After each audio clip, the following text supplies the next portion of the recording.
নমস্কাৰ, আদৰণি জনাইছোঁ পূৰ্বোত্তৰলৈ। আজি 21 জুন 2026 চন পবিত্ৰ দেওবাৰ। আজিৰ দিনটো সমগ্ৰ বিশ্বৰ বাবে অতি বিশেষ, কাৰণ আজি হৈছে আন্তঃৰাষ্ট্ৰীয় যোগ দিৱস আৰু একেলগে আজি হ'ল মন প্ৰাণ জুৰুৱা বিশ্ব সংগীত দিৱস। অৰ্থাৎ শৰীৰ সুস্থ ৰখা আৰু মনক আনন্দ দিয়াৰ দুয়োটাই বিশেষ দিন। গতিকে এই সুন্দৰ দিনটোৰ পবিত্ৰ মুহূৰ্তত উত্তৰ পূৰ্বাঞ্চলকে ধৰি দেশ বিদেশৰ আজিৰ দিনটোৰ সকলো ডাঙৰ আৰু গুৰুত্বপূৰ্ণ খবৰ লৈ মই আহিছোঁ আপোনালোকৰ মাজলৈ। বলক পলম নকৰি আৰম্ভ কৰোঁ আজিৰ মূল খবৰসমূহ। প্ৰথম খবৰ, বৰ্তমানৰ এই অতি ব্যস্ত আৰু মানসিক চাপেৰে ভৰা আধুনিক জীৱনশৈলীত আপুনি মানসিক শান্তি আৰু শাৰীৰিক সুস্থতা বিচাৰি হাবাথুৰি খাইছে নেকি? তেন্তে আজিৰ এই খবৰটো আপোনাৰ বাবে এক ডাঙৰ পথ প্ৰদৰ্শক হ'ব পাৰে। সমগ্ৰ বিশ্বজুৰি পালন কৰা হৈছে আন্তঃৰাষ্ট্ৰীয় যোগ দিৱস আৰু এই বিশেষ দিনটোতে সমগ্ৰ দেশবাসীক সম্বোধন কৰি প্ৰধানমন্ত্ৰী নৰেন্দ্ৰ মোদীয়ে কৈছে এক বিশেষ কথা। যোগ কেৱল শৰীৰ চৰ্চা নহয়, ই আমাৰ জীৱনশৈলীত এক নিখুঁত ভাৰসাম্য আনিবলৈ আটাইতকৈ ডাঙৰ মাধ্যম। অসমীয়া প্ৰতিদিন ৱেবছাইটৰ এক বিশেষ প্ৰতিবেদনত প্ৰধানমন্ত্ৰীৰ এই গুৰুত্বপূৰ্ণ বাৰ্তা প্ৰকাশ পাইছে। প্ৰধানমন্ত্ৰী নৰেন্দ্ৰ মোদীয়ে কয় যে যোগে শৰীৰ, মন আৰু আত্মাক এক সূত্ৰে গঠাই তোলে। আজিৰ ক্ষিপ্ৰতাৰে সলনি হোৱা পৃথিৱীত মানুহৰ মাজত বাঢ়ি অহা মানসিক অৱসাদ আৰু স্বাস্থ্যজনিত সমস্যাৰ একমাত্ৰ সহজ আৰু প্ৰাকৃতিক সমাধান হৈছে যোগাভ্যাস। ই মানুহৰ মনলৈ একাগ্ৰতা আৰু স্থিতপ্ৰজ্ঞতা আনে, যাৰ ফলত কৰ্মক্ষেত্ৰৰ পৰা আৰম্ভ কৰি ব্যক্তিগত জীৱনলৈকে সকলোতে এক সুস্থ ভাৰসাম্য বা বেলেন্স বৰ্তি থাকে। বিশ্ব দৰবাৰত ভাৰতৰ এই প্ৰাচীন জ্ঞান আৰু পৰম্পৰাই কেনেকৈ এক অনন্য স্থান লাভ কৰিছে সেই বিষয়েও তেওঁ গৌৰৱেৰে উল্লেখ কৰে। মোদীৰ মতে যোগে মানুহক কেৱল নিজৰ সৈতেই নহয়, বৰং সমগ্ৰ আৰু প্ৰকৃতি আৰু সমাজৰ সৈতে একাত্ম হ'বলৈ শিকায়। প্ৰধানমন্ত্ৰীগৰাকীয়ে আহ্বান জনায় যে যোগক কেৱল এটা দিনৰ বাবে উদযাপন নকৰি ইয়াক নিজৰ দৈনন্দিন জীৱনৰ এক অপৰিহাৰ্য অংশ কৰি তোলক, কাৰণ সুস্থ শৰীৰ আৰু শান্ত মনহে হৈছে এক সফল জীৱনৰ মূল চাবিকাঠি। পৰৱৰ্তী খবৰ, অসমবাসীৰ বাবে এই মুহূৰ্তৰ আটাইতকৈ ডাঙৰ আৰু এক অতি গৌৰৱৰ খবৰ। আমাৰ আপোন অলিম্পিয়ান বক্সাৰ লাভলীনা বৰগোহাঁইয়ে পুনৰবাৰ বিশ্বকপাই উৰুৱালে ত্ৰিৰংগা। আপুনি জানেনে, লাভলীনাৰ মুক্তিযুদ্ধৰ প্ৰহাৰত এইবাৰ কঁপি উঠিল ইউৰোপৰ বক্সিং ৰিং? হয়, আপুনি ঠিকেই শুনিছে। চেক ৰিপাব্লিকত অনুষ্ঠিত বিখ্যাত গ্ৰেণ্ড প্ৰিক্স বক্সিং প্ৰতিযোগিতাত লাভলীনাই দেশৰ বাবে কঢ়িয়াই আনিছে ঐতিহাসিক স্বৰ্ণ পদক। ইণ্ডিয়া টুডে ৱেবছাইটৰ এক বিশেষ প্ৰতিবেদনত অসম কন্যাৰ এই সোণালী সফলতাৰ খবৰ প্ৰকাশ পাইছে। ভাৰতীয় তাৰকা বক্সাৰ লাভলীনা বৰগোহাঁইয়ে ৭৫ কেজি ওজন শাখাত এক সুন্দৰ আৰু আক্ৰমণাত্মক খেল প্ৰদৰ্শন কৰি ফাইনেলত বিপক্ষৰ খেলুৱৈগৰাকীক ধাৰাসায়ী কৰে। খেলখনৰ আৰম্ভণিৰে পৰাই লাভলীনাই নিজৰ তীক্ষ্ণ টেকনিক আৰু শক্তিশালী পাঞ্চৰ জৰিয়তে সম্পূৰ্ণ আধিপত্য বিস্তাৰ কৰা দেখা গৈছিল। বিশ্বৰ বাঘা বাঘা বক্সাৰক ভেটি লাভলীনাই অৰ্জন কৰা এই সোণৰ পদকে এতিয়া সমগ্ৰ দেশৰ ক্ৰীড়াপ্ৰেমীৰ মাজত এক আনন্দৰ জোৱাৰ তুলিছে। অসমৰ গোলাঘাটৰ এইগৰাকী সুকন্যাই ইয়াৰ পূৰ্বেও অলিম্পিক আৰু বিশ্ব চেম্পিয়নশ্বিপত পদক অৰ্জন কৰি নিজৰ শ্ৰেষ্ঠত্ব প্ৰমাণ কৰিছিল। আগন্তুক বৃহৎ প্ৰতিযোগিতাসমূহৰ বাবে লাভলীনাৰ এই স্বৰ্ণ জয় ভাৰতীয় বক্সিং দলৰ বাবে এক অতি ইতিবাচক সংকেত হিচাপে বিবেচিত হৈছে। লাভলীনাৰ এই সোণালী সফলতাই প্ৰমাণ কৰিলে যে অসমৰ প্ৰতিভা বিশ্বৰ যিকোনো মঞ্চতে জিলিকি উঠিবলৈ সক্ষম। লাভলীনাৰ এই ঐতিহাসিক জয়ৰ বাবে আমাৰ সমগ্ৰ চেনেলৰ তৰফৰ পৰা তেওঁলৈ জ্ঞাপন কৰিলোঁ অভিনন্দন। পৰৱৰ্তী খবৰ, আপুনিও হোৱাটছএপ ব্যৱহাৰ কৰে নেকি? তেন্তে এই খবৰটো আপোনাৰ বাবে অতি জৰুৰী। বজাৰলৈ আহিছে হোৱাটছএপ প্লাছ নামৰ এটা নতুন সংস্কৰণ। শুনিবলৈ বৰ আকৰ্ষণীয় লাগিছে নহয়নে? ভাবিছে চাগে ইয়াত বহুতো নতুন ফিচাৰ্ছ পোৱা যাব, কিন্তু ৰ'ব, ডাউনলোড কৰাৰ আগতে সাৱধান হওক, কাৰণ আপোনাৰ এটা ভুল ক্লিকেই আপোনাক পেলাই দিব পাৰে ডাঙৰ বিপদত। অসমীয়া প্ৰতিদিন ৱেবছাইটৰ এক বিশেষ প্ৰতিবেদনত এই সন্দৰ্ভত এক জৰুৰী সতৰ্কবাণী জাৰি কৰা হৈছে। আচলতে এই হোৱাটছএপ প্লাছ কোনো অফিচিয়েল বা মেটা কোম্পানীৰ এপ নহয়। ই হৈছে আচল হোৱাটছএপৰ দৰেই দেখিবলৈ এটা ক্লোন বা ভুৱা থাৰ্ড পাৰ্টি এপ্লিকেশ্যন। বিভিন্ন ৱেবছাইটত এতিয়া ইয়াক লৈ চৰ্চা চলিছে যে ইয়াত ডিলিট কৰা মেছেজ চোৱা বা কাষ্টম থিম সলনি কৰাৰ দৰে আকৰ্ষণীয় সুবিধা আছে। কিন্তু মনত ৰাখিব, এই এপটো গুগল প্লে ষ্টৰত উপলব্ধ নহয়। আপুনি যেতিয়াই কোনো আনলিংক বা অচিনাকি ৱেবছাইটৰ পৰা ইয়াক ডাউনলোড কৰিব, তেতিয়াই আপোনাৰ ফোনটো হেক হোৱাৰ সম্ভাৱনা 100 গুণে বাঢ়ি যাব। আপোনাৰ ব্যক্তিগত মেছেজ, ফটো, আনকি বেংকৰ গোপন তথ্যও চুৰি হ'ব পাৰে। আটাইতকৈ ডাঙৰ কথাটো হ'ল, আপুনি যদি এই ভুৱা হোৱাটছএপ প্লাছ ব্যৱহাৰ কৰে, তেন্তে আপোনাৰ অফিচিয়েল হোৱাটছএপ নম্বৰটো চিৰদিনৰ বাবে বন্ধ হৈ পৰিব পাৰে। গতিকে যিকোনো নতুন ফিচাৰ্ছৰ প্ৰলোভনত পৰি নিজৰ ডাটা আৰু পৰিচয় বিপদাপন্ন নকৰিব। সদায় গুগল প্লে ষ্ট'ৰ বা এপ ষ্ট'ৰৰ পৰা অফিচিয়েল হোৱাটছএপহে ব্যৱহাৰ কৰক। সজাগ থাকক আৰু সুৰক্ষিত থাকক। পৰৱৰ্তী খবৰ। মেট্ৰিক পৰীক্ষাৰ ফলাফলক লৈ চিন্তিত হৈ থকা ছাত্ৰ-ছাত্ৰী আৰু অভিভাৱকসকলৰ বাবে এই মুহূৰ্তৰ আটাইতকৈ ডাঙৰ আৰু গুৰুত্বপূৰ্ণ খবৰ। আপুনিও হাইস্কুল শিক্ষান্ত পৰীক্ষাৰ কম্পাৰ্টমেণ্টেল ফলাফলৰ বাবে অপেক্ষা কৰি আছিল নেকি? তেন্তে আপোনাৰ অপেক্ষাৰ অন্ত পৰিবলৈ আৰু মাত্ৰ কেইটামান ঘণ্টা বাকী। দ্য চেণ্টিনেল ৱেবছাইটৰ এক বিশেষ প্ৰতিবেদন অনুসৰি অহা 23 জুন তাৰিখে আনুষ্ঠানিকভাৱে ঘোষণা কৰা হ'ব HSLC কম্পাৰ্টমেণ্টেল পৰীক্ষাৰ ফলাফল। অসম ৰাজ্যিক স্কুলীয়া শিক্ষা পৰিষদ অৰ্থাৎ ASSEB-য়ে এই পৰীক্ষাৰ ফলাফল ঘোষণা কৰিবলৈ ইতিমধ্যেই সম্পূৰ্ণ প্ৰস্তুতি চলাই উঠিছে। যিসকল ছাত্ৰ-ছাত্ৰীয়ে মূল মেট্ৰিক পৰীক্ষাত উত্তীৰ্ণ হ'বলৈ সক্ষম হোৱা নাছিল, তেওঁলোকৰ শৈক্ষিক বৰ্ষটো যাতে নষ্ট নহয়, তাৰ বাবে এই কম্পাৰ্টমেণ্টেল পৰীক্ষা অনুষ্ঠিত কৰা হৈছিল। পৰীক্ষাৰ্থীসকলে পৰিষদৰ অফিচিয়েল ৱেবছাইটলৈ গৈ অতি সহজে নিজৰ ৰোল নম্বৰ আৰু অন্যান্য প্ৰয়োজনীয় তথ্যসমূহ দি নিজৰ ৰিজাল্ট আৰু মাৰ্কশ্বিট পৰীক্ষা কৰিব পাৰিব। শিক্ষা বিভাগৰ তৰফৰ পৰা জনোৱা হৈছে যে ফলাফলসমূহ সম্পূৰ্ণ নিকা আৰু ডিজিটেল পদ্ধতিৰে আপলোড কৰা হ'ব, যাতে ছাত্ৰ-ছাত্ৰীসকলে কোনো ধৰণৰ অসুবিধাৰ সন্মুখীন নোহোৱাকৈ সময়মতে নিজৰ ফলাফল লাভ কৰিব পাৰে। গতিকে 23 জুন তাৰিখটো মনত ৰাখক আৰু নিজৰ প্ৰৱেশ পত্ৰ বা এডমিট কাৰ্ডখন সাজু কৰি ৰাখক। সকলো পৰীক্ষাৰ্থীলৈ আমাৰ তৰফৰ পৰাও থাকিল বহুত বহুত শুভকামনা। পৰৱৰ্তী খবৰ। আপুনি ফুটবল ভাল পায়নে? যদি পায় তেন্তে এই খবৰটো আপোনাৰ বাবে খুবেই গুৰুত্বপূৰ্ণ। আমাৰ দেশৰ ফুটবলক পৰিচালনা কৰা সৰ্বোচ্চ সংস্থা অল ইণ্ডিয়া ফুটবল ফেডাৰেশ্যন চমুকৈ AIFF-ৰ নাম এতিয়া সলনি হ'বলৈ গৈ আছে। হয়, ঠিকেই শুনিছে আপুনি। ইণ্ডিয়া শব্দটো আঁতৰাই এতিয়াৰ পৰা এই সংস্থাক জনা যাব ফুটবল ফেডাৰেশ্যন অফ ভাৰত চমুকৈ FFB নামেৰে। ইষ্টমোজো ৱেবছাইটৰ এক বিশেষ প্ৰতিবেদন অনুসৰি অলপতে অনুষ্ঠিত হোৱা AIFF-ৰ এখন বিশেষ সাধাৰণ সভাত এই ঐতিহাসিক সিদ্ধান্ত লোৱা হৈছে। সংস্থাটোৰ বৰ্তমানৰ সভাপতি কল্যাণ চৌবেয়ে সদৰি কৰা মতে এই নাম সলনিৰ প্ৰস্তাৱটো অতি শীঘ্ৰেই কেন্দ্ৰীয় ক্ৰীড়া মন্ত্ৰালয়লৈ অনুমোদনৰ বাবে পঠোৱা হ'ব। ক্ৰীড়া মন্ত্ৰালয়ে সেউজ সংকেত দিলে পৰৱৰ্তী সময়ত বিশ্ব ফুটবলৰ সৰ্বোচ্চ সংস্থা ফিফাৰ ওচৰলৈ এই প্ৰস্তাৱ চূড়ান্ত মোহৰৰ বাবে পঠোৱা হ'ব। কেৱল নামেৰে নহয়, দেশপ্ৰেমৰ ভাৱ সজাগ কৰিবলৈ এতিয়াৰ পৰা অনূৰ্ধ্ব 12 পৰ্যায়ৰ পৰা সকলো চৰকাৰী মেচৰ পূৰ্বে জাতীয় সংগীত আৰু বন্দে মাতৰম গোৱাটো বাধ্যতামূলক কৰাৰো সিদ্ধান্ত লোৱা হৈছে। বিশ্বৰ আন বহু দেশে যেনে তুৰস্কই, তুৰ্কীয়ে বা চেক গণৰাজ্যই চেকিয়া নামেৰে নিজৰ পৰিচয় সলনি কৰিছে। এতিয়া ভাৰতীয় ফুটবলতো এই ভাৰত নামৰ নতুন পৰিচয়ৰ খেলুৱৈসকলৰ মাজত কেনে উৎসাহ কঢ়িয়াই আনে সেয়া হ'ব লক্ষণীয়। আপোনাৰ কি ধাৰণা? নাম সলনি কৰিলে ভাৰতীয় ফুটবলৰ ভাগ্য সলনি হ'বনে? কমেণ্ট কৰি জনাওক। পৰৱৰ্তী খবৰ। ভাবি চাওকচোন, মাত্ৰ 22 কিলোমিটাৰ বহল এটুকুৰা মাটি, যিয়ে আমাৰ সমগ্ৰ উত্তৰ পূৰ্বাঞ্চলক সংযোগ কৰি ৰাখিছে মূল ভাৰতবৰ্ষৰ সৈতে। হয়, মই চিকেন নেক অৰ্থাৎ শিলিগুৰি কৰিডৰৰ কথাই কৈছোঁ।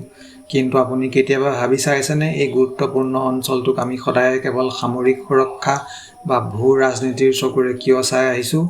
ইয়াক এক উমৈহতীয়া ভৌগোলিক সমাজ বা কমিউনিটি হিচাপে গঢ়ি তুলিবলৈ কিহে বাধা দিছে? ইষ্টমোজো ৱেবছাইটৰ এক বিশেষ প্ৰতিবেদনত এই সন্দৰ্ভত এক গুৰুত্বপূৰ্ণ প্ৰশ্ন উত্থাপন কৰা হৈছে। শিলিগুৰি কৰিডৰ কেৱল এটা চিলিং বা সংকীৰ্ণ পথ নহয়। ইয়াৰ চাৰিওফালে আছে নেপাল, ভূটান, বাংলাদেশ আৰু চীনৰ দৰে আন্তঃৰাষ্ট্ৰীয় সীমান্ত। আমাৰ উত্তৰ-পূবৰ অৰ্থনীতি, যাতায়াত আৰু বাণিজ্য সম্পূৰ্ণৰূপে ইয়াৰ ওপৰত নিৰ্ভৰশীল। অথচ এই অঞ্চলটোৰ উন্নয়নৰ পৰিকল্পনাবোৰ কৰোঁতে ইয়াৰ স্থানীয় সংস্কৃতি, জনজাতি আৰু লোকসকলৰ সামাজিক সম্পৰ্ক প্ৰায় আওকাণ কৰা দেখা যায়। কেৱল সামৰিক বাহিনীৰ ছাউনি, চেক পোষ্ট আৰু ৰাষ্ট্ৰীয় নিৰাপত্তাৰ মাজতেই ইয়াৰ পৰিচয় আবদ্ধ হৈ পৰিছে। আন্তঃৰাষ্ট্ৰীয় সীমান্তৰ কঠোৰ নিয়ন্ত্ৰণে স্থানীয় ব্যৱসায়, বাণিজ্য আৰু সামাজিক আদান-প্ৰদানত প্ৰাচীৰ থিয় কৰাইছে। যদিহে আমি এই কৰিডৰটোক কেৱল এক ষ্ট্ৰেটেজিক পইণ্ট হিচাপে নাচাই ইয়াক এক সজীৱ সাংস্কৃতিক আৰু অৰ্থনৈতিক সমাজ হিচাপে গঢ়ি তুলিব নোৱাৰোঁ, তেন্তে ইয়াৰ স্থায়ী প্ৰগতি সম্ভৱ নহয়। নেশ্যনেল ছিকিউৰিটি নিশ্চিত কৰাটো নিশ্চয়কৈ প্ৰথম প্ৰাথমিকতা, কিন্তু সীমান্তৱৰ্তী ৰাইজৰ আৱেগ আৰু সমাজখনক একত্ৰিত কৰাটো সমানেই জৰুৰী। উত্তৰ-পূবৰ দুৱাৰমুখ স্বৰূপ শিলিগুৰি কৰিডৰক এক শক্তিশালী কমিউনিটি হিচাপে গঢ়িবলৈ হ'লে আমাৰ দৃষ্টিভংগী সলনি কৰাৰ সময় আহি পৰিছে। পৰৱৰ্তী খবৰ। ঢেকীয়া শাক, কচু বা বাঁহ গাজ এইবোৰ কেৱল আমাৰ পৰম্পৰাগত খাদ্যই নহয়, বৰং জলবায়ু পৰিৱৰ্তনৰ বিৰুদ্ধে যুঁজিব পৰা আমাৰ আটাইতকৈ ডাঙৰ অস্ত্ৰ হ'ব পাৰে। আচৰিত হৈছে, হয়, শেহতীয়া এক গৱেষণাত পোহৰলৈ আহিছে এক চাঞ্চল্যকৰ তথ্য। ইষ্টমোজ ৱেবছাইটৰ এক বিশেষ প্ৰতিবেদন অনুসৰি আমাৰ উত্তৰ-পূৰ্বাঞ্চলৰ অৱহেলিত আৰু প্ৰায় হেৰাই যাব ধৰা পৰম্পৰাগত শাক-পাচলিবোৰে ভৱিষ্যতৰ কৃষিখণ্ডক এক ডাঙৰ সংকটৰ পৰা ৰক্ষা কৰিব পাৰে। গোলকীয় উষ্ণতা বৃদ্ধি আৰু অনিয়মিত বতৰৰ বাবে বৰ্তমান সমগ্ৰ বিশ্বতে কৃষিকাৰ্য বিপৰ্যস্ত হৈ পৰিছে। এনে সময়তে বিজ্ঞানীসকলে মত প্ৰকাশ কৰিছে যে উত্তৰ-পূব ভাৰতৰ স্থানীয়, বনৰীয়া আৰু পৰম্পৰাগত শাক-পাচলিসমূহৰ মাজত প্ৰতিকূল পৰিৱেশতো জীয়াই থকাৰ এক অসাধাৰণ ক্ষমতা আছে। এই স্থানীয় প্ৰজাতিবোৰে খৰাং, অতিমাত্ৰা বৰষুণ বা কীট-পতংগৰ আক্ৰমণ সহজতে প্ৰতিহত কৰিব পাৰে, যাৰ বাবে এইবোৰক ফিউচাৰ প্ৰুফ বা ভৱিষ্যত সুৰক্ষিত কৰিব পৰা কৃষিৰ উপাদান হিচাপে গণ্য কৰা হৈছে। এই পাচলি থলুৱাভাৱে উপলব্ধ হোৱাৰ বাবে ইয়াত কোনো কৃত্ৰিম সাৰ বা অতিৰিক্ত পানীৰ প্ৰয়োজন নহয়। কিন্তু দুৰ্ভাগ্যবশতঃ আধুনিক মেট্ৰ' সংস্কৃতি আৰু ফ্ৰ'জেন ফুডৰ যুগত আমি আমাৰ এই অমূল্য সম্পদবোৰ পাহৰি যাবলৈ ধৰিছোঁ। গতিকে কেৱল বজাৰৰ ব্ৰইলাৰ বা হাইব্ৰিড পাচলিৰ ওপৰত নিৰ্ভৰ নকৰি আমাৰ পুৰণি থলুৱা খাদ্য সম্ভাৰক পুনৰ আঁকোৱালি লোৱাৰ সময় আহি পৰিছে। এয়াই হ'ব ভৱিষ্যতৰ খাদ্য সুৰক্ষাৰ প্ৰকৃত সমাধান। পৰৱৰ্তী খবৰ। অসমীয়া জাতি আৰু আমাৰ চহকী ভাষাৰ বাবে এক ডাঙৰ আৰু গৌৰৱৰ খবৰ। আপুনি জানেনে বিশ্বৰ আটাইতকৈ ডাঙৰ ব্ৰেইল অভিধানখন আমাৰ অসমীয়া ভাষাৰহে? হয়, আপুনি ঠিকেই শুনিছে। হেমকোষ ব্ৰেইল অভিধান, যিয়ে ইতিমধ্যে গিনিজ বুক অৱ ৱৰ্ল্ড ৰেকৰ্ডছত স্থান লাভ কৰি ইতিহাস ৰচনা কৰিছে। কিন্তু আজিৰ দিনত এই ঐতিহাসিক সফলতা প্ৰধানমন্ত্ৰী নৰেন্দ্ৰ মোদীৰ প্ৰধানমন্ত্ৰীত্বৰ কাৰ্যকালৰ এক অন্যতম ডাঙৰ মাইলষ্টন হিচাপে কিয় বিবেচিত হৈছে? অসমীয়া প্ৰতিদিন ৱেবছাইটৰ এক বিশেষ প্ৰতিবেদনত এই সন্দৰ্ভত এক গুৰুত্বপূৰ্ণ খবৰ প্ৰকাশ পাইছে। দৃষ্টিহীন লোকসকলৰ বাবে পোহৰৰ পথ প্ৰশস্ত কৰা অসমীয়া ভাষাৰ এই সৰ্ববৃহৎ ব্ৰেইল অভিধানখন প্ৰধানমন্ত্ৰী নৰেন্দ্ৰ মোদীৰ হাতত আনুষ্ঠানিকভাৱে অৰ্পণ কৰা হৈছিল। প্ৰধানমন্ত্ৰী মোদীয়ে এই মহান প্ৰচেষ্টাক ভূয়সী প্ৰশংসা কৰাৰ লগতে নিজৰ মন কী বাত অনুষ্ঠানতো ইয়াৰ বিশেষ উল্লেখ কৰিছিল। তেওঁৰ কাৰ্যকালত থলুৱা ভাষা আৰু সংস্কৃতিৰ প্ৰসাৰত যি বিশেষ গুৰুত্ব দিয়া হৈছে, তাৰ এক উজ্জ্বল উদাহৰণ হৈছে হেমকোষ ব্ৰেইল অভিধানৰ এই গোলকীয় স্বীকৃতি। দক্ষিণ-পূব এছিয়াৰ ভিতৰতে প্ৰথমবাৰৰ বাবে এটা আঞ্চলিক ভাষাৰ অভিধানক ব্ৰেইল ৰূপলৈ ৰূপান্তৰিত কৰি বিশ্বৰ ভিতৰতে সৰ্ববৃহৎ অভিধান হিচাপে গঢ়ি তোলাৰ অন্তৰালত আছে অসমীয়া প্ৰতিদিন গোষ্ঠীৰ স্বত্বাধিকাৰ জয়ন্ত বৰুৱাৰ অতুলনীয় অৱদান। ই কেৱল এটা শব্দকোষ নহয়, ই আমাৰ ভাষাৰ শক্তি আৰু ইয়াৰ সৰ্বাংগীন গ্ৰহণযোগ্যতাৰ এক ডাঙৰ প্ৰমাণ। প্ৰধানমন্ত্ৰী নৰেন্দ্ৰ মোদীৰ কাৰ্যকালত অসমীয়া ভাষাৰ এই বিশ্বজয় সমগ্ৰ ৰাজ্যবাসীৰ বাবেই এক অনন্য সম্পদ আৰু প্ৰেৰণাৰ উৎস। আমাৰ পৰিচয় এতিয়া বিশ্ব দৰবাৰত জিলিকি উঠিছে। পৰৱৰ্তী খবৰ। অসমত পুনৰ প্ৰকৃতিৰ সংহাৰী ৰূপ। নেৰানেপেৰা বৰষুণৰ ফলত ৰাজ্যৰ কেইবাখনো জিলাত এতিয়া কেৱল পানী আৰু পানী। আপুনি থকা অঞ্চলটো সুৰক্ষিত হৈ আছেনে? দ্য চেণ্টিনেল ৱেবছাইটৰ এক অতি চিন্তাজনক খবৰ অনুসৰি ধাৰাসাৰ বৰষুণৰ বাবে নামনিৰ পৰা উজনিলৈকে অসমৰ বিস্তৃত অঞ্চল বানৰ কবলত পৰিছে। বিশেষকৈ ধেমাজি, ডিব্ৰুগড় আৰু চৰাইদেউ জিলাত বানে সৃষ্টি কৰিছে এক হাহাকাৰ পৰিস্থিতিৰ। নেৰানেপেৰা বৰষুণৰ ফলত ব্ৰহ্মপুত্ৰ আৰু ইয়াৰ উপনৈসমূহৰ জলপৃষ্ঠ বিপদসীমাৰ ওপৰেৰে বৈ যোৱাৰ বাবে শ শ গাঁও এতিয়াও পানীৰ তলত। ধেমাজিত বাঢ়নী পানীয়ে মাথাউৰি ছিঙি নতুন নতুন অঞ্চল বুৰাই পেলাইছে, যাৰ ফলত হাজাৰ হাজাৰ লোক গৃহহাৰা হৈ পৰিছে।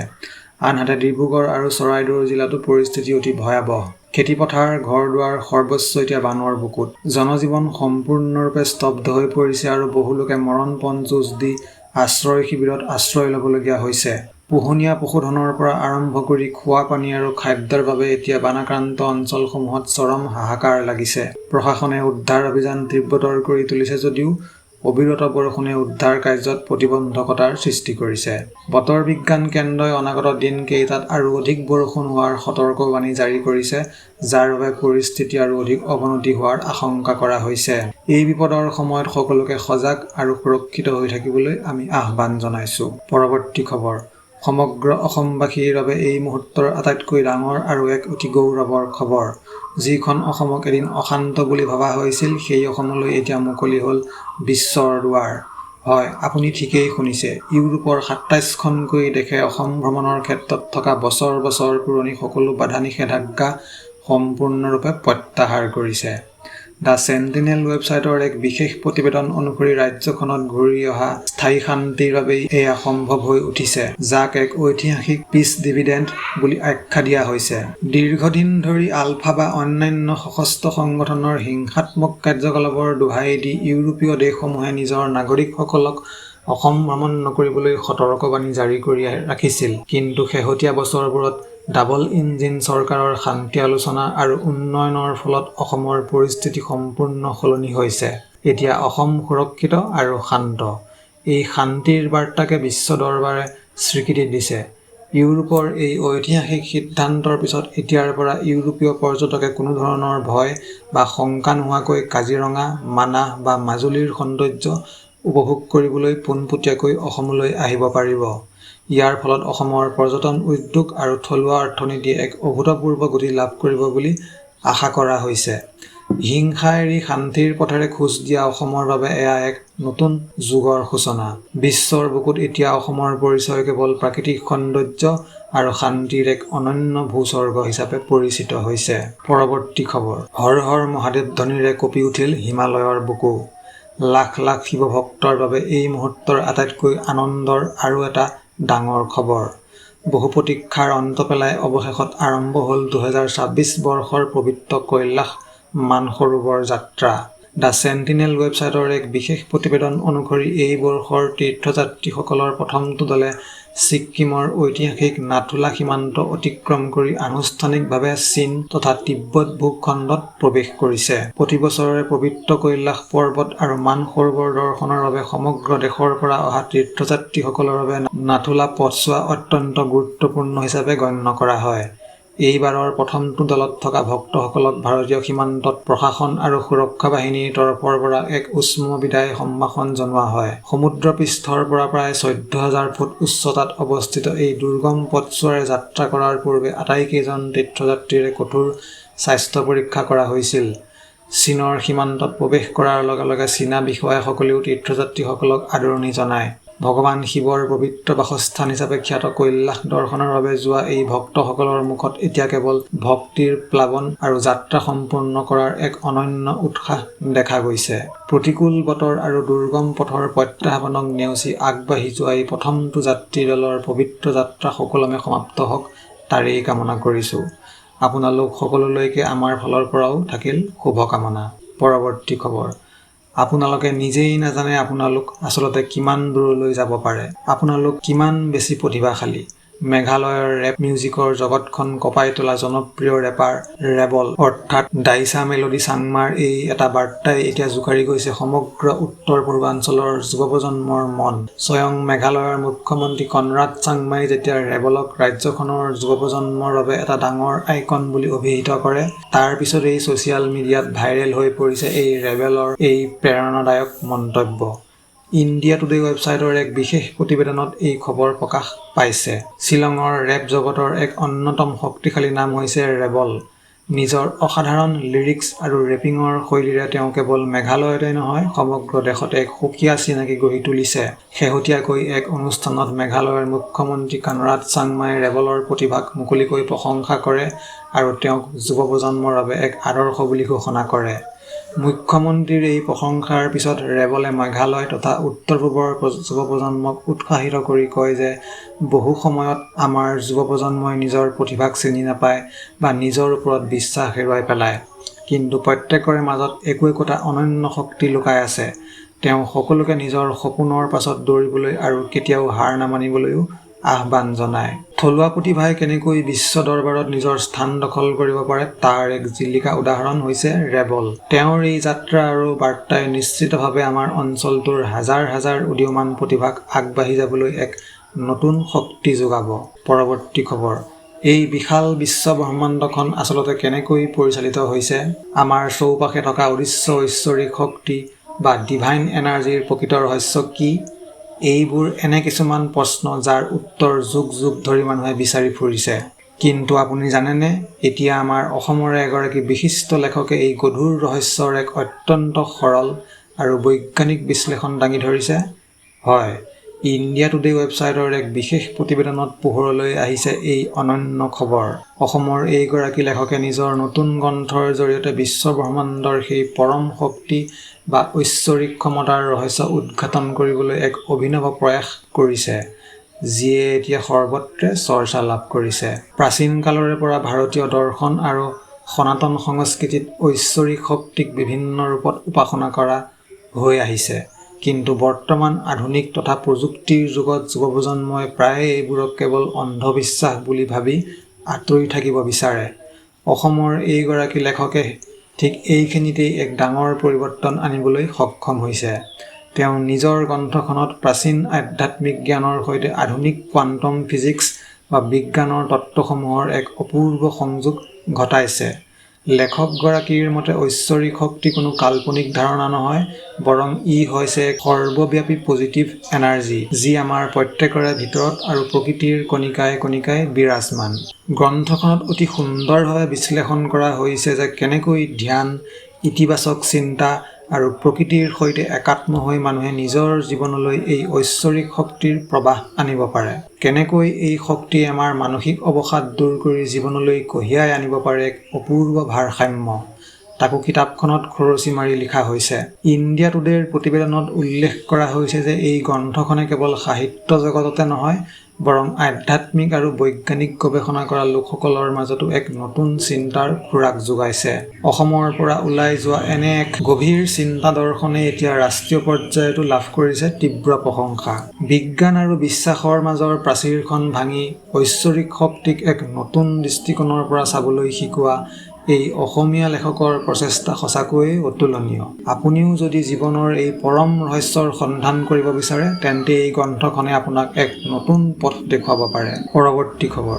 ChatGPT বা আৰ্টিফিচিয়েল ইণ্টেলিজেন্স বৰ্তমান সময়ত শিক্ষাৰ্থীসকলৰ বাবে আটাইতকৈ সহজ সাৰথি।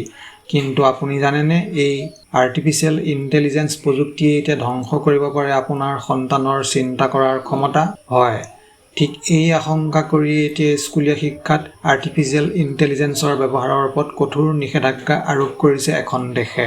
দ্য ইণ্ডিয়ান এক্সপ্ৰেছ ৱেবছাইটৰ এক বিশেষ প্ৰতিবেদন অনুসৰি ইউৰোপৰ অগ্ৰণী দেশ নৰৱে চৰকাৰে বিদ্যালয়সমূহত কৃত্ৰিম বুদ্ধিমত্তা বা আৰ্টিফিচিয়েল ইণ্টেলিজেন্সৰ ব্যৱহাৰ সীমিত কৰাৰ এক ঐতিহাসিক সিদ্ধান্ত গ্ৰহণ কৰিছে। নৰৱেৰ শিক্ষা মন্ত্ৰালয় আৰু বিশেষজ্ঞসকলৰ মতে ছাত্ৰ-ছাত্ৰীসকলে নিজৰ হোমৱৰ্ক, প্ৰজেক্ট বা কিতাপ পঢ়াৰ সলনি AI সঁজুলিবোৰৰ ওপৰত অত্যাধিক নিৰ্ভৰ কৰিবলৈ লৈছে। ইয়াৰ ফলত শিশুসকলৰ স্বাভাৱিক শিক্ষাৰ প্ৰক্ৰিয়া আৰু বৌদ্ধিক বিকাশ বা চিন্তা শক্তি গুৰুতৰভাৱে ব্যাহত হৈ পৰিছে। ছাত্ৰ-ছাত্ৰীৰ মৌলিক লিখন শৈলী, ব্যাকৰণ আৰু সৃষ্টিশীলতা লাহে লাহে হেৰাই যাবলৈ ধৰিছে। নৰৱে চৰকাৰে স্পষ্ট কৰি দিছে যে শিক্ষাৰ্থীৰ সৰ্বাংগীন বিকাশৰ বাবে ডিজিটেল মাধ্যমৰ সলনি পৰম্পৰাগত কিতাপ পঢ়া আৰু নিজা মগজু খটুৱাই কাম কৰাটো অত্যন্ত জৰুৰী। টেকন'লজিৰ এই কুপ্ৰভাৱৰ পৰা নতুন প্ৰজন্মক ৰক্ষা কৰিবলৈ এতিয়াৰ পৰা শ্ৰেণীকোঠাত আৰ্টিফিচিয়েল ইণ্টেলিজেন্সৰ প্ৰৱেশ নিষিদ্ধ কৰা হ'ব।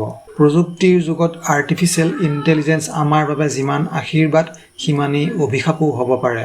তাকেই প্ৰমাণ কৰিলে নৰৱেৰ এই সিদ্ধান্তই।